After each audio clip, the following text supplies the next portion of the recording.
చెప్పుకున్నాం కదా. నిన్న ఎక్కడ వరకు చెప్పుకున్నాము? క్రాపింగ్ షాప్ అతన్ని చెల్లుని కొట్టాడు కదా బుడుగు. కొట్టి స్పీడ్ గా పరిగెత్తుకుంటూ ఇంటికి వెళ్తున్నాడు కదా.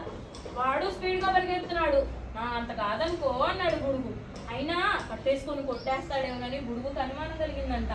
అప్పుడు ఇంకో రోడ్లో నుంచి నిజం చెక్క బండ్లు ఉంటాయి కదా, అక్కడికి వెళ్ళాడంట. అక్కడికి నాకు తెలియని వాళ్ళు ఉంటారేమో చూద్దామని. అతనికి తెలియని వాళ్ళు ఉంటే బుడుగుని ఎక్కించుకుంటారు కదా జట్కా బండి మీద. అందుకని అతను తెలిసిన వాళ్ళకంటే వీడియో అనుకొని, తెలిసిన వాళ్ళు నిన్ను చూస్తే బండి కట్టరని, అతని బుడుగుని చూస్తే బండి కట్టరు కదా తెలిసిన వాళ్ళు.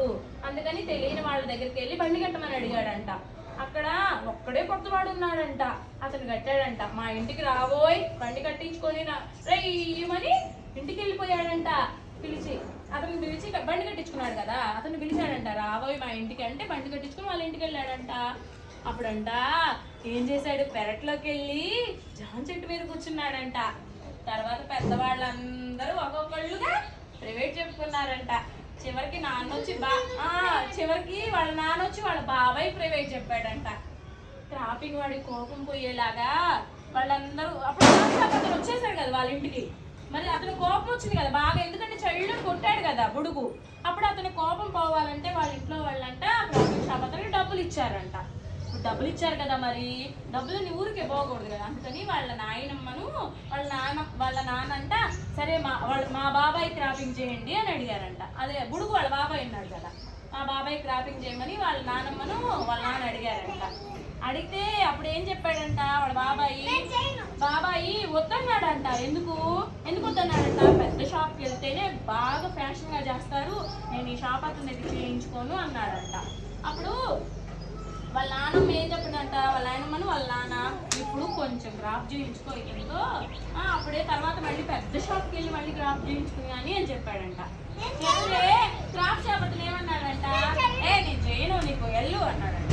అప్పుడు కానీ క్రాపింగ్ వాడు చేయను అన్నాడు కదా. అంతట్లోకి ఏమైంది, అప్పుడే వాళ్ళిద్దరు క్రాప్ షాప్ అతను జట్కా బండి ఎక్కి వచ్చాడు కదా బుడుగు ఒక జట్కా బండి కొత్త అతన్ని బండి ఎక్కి వచ్చాడు కదా. ఇద్దరు నేస్తాలు అయిపోయారంట. ఎందుకు? క్రాప్ షాప్ అంతా ఆ బండికి వెళ్ళొచ్చు కదా వాళ్ళు క్రాప్ షాప్ దగ్గరికి, అందుకని అట్లాగ వెళ్ళారంట.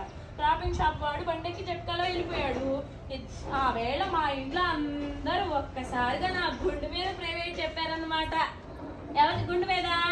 బుడుగు గుండు మీద అందరూ ప్రైవేట్ చెప్పారంట. ఎందుకు? నేను ఇప్పుడు మనం చదివిన క్వశ్చన్ స్టోరీలో ఏమేమి ఉన్నాయో అవన్నీ ఇప్పుడు నేను క్వశ్చన్లు అడుగుతా, మీరు విన్నారో లేదో అప్పుడు నాకు తెలుస్తుంది. ఓకేనా? అడగనా? బుడుగు వాళ్ళ ఇంటికి ఎలా వెళ్ళాడు? ఓకే, నేను ఒక్కొక్కరిని అడుగుతాను. పెరట్లోకి వెళ్ళి ఏం చెట్టు ఎక్కాడు? జామ చెట్టు ఎక్కాడా? చివరికి నాన్న వచ్చి బాబాయ్కి ఏం చెప్పాడు? ఏమేమి చెప్పాడు? క్రాపింగ్ వాడి కోపం పోయేలాగా ఏమిచ్చారు?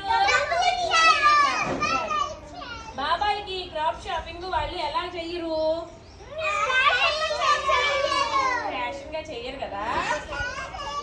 కానీ ఇప్పుడు ఏ క్రాపింగ్ చేయించుకోమంది నాన్నమ్మను, నాన్న ఏ క్రాపింగ్ చేయించుకోమన్నారు?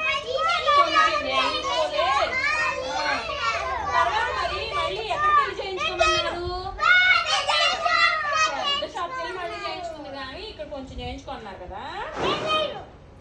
తర్వాత మరి క్రాపింగ్ షాప్ అతను ఏమన్నాడు? అవునా? అప్పుడు మరి ఎవరిద్దరు నేస్తాలయ్యారు?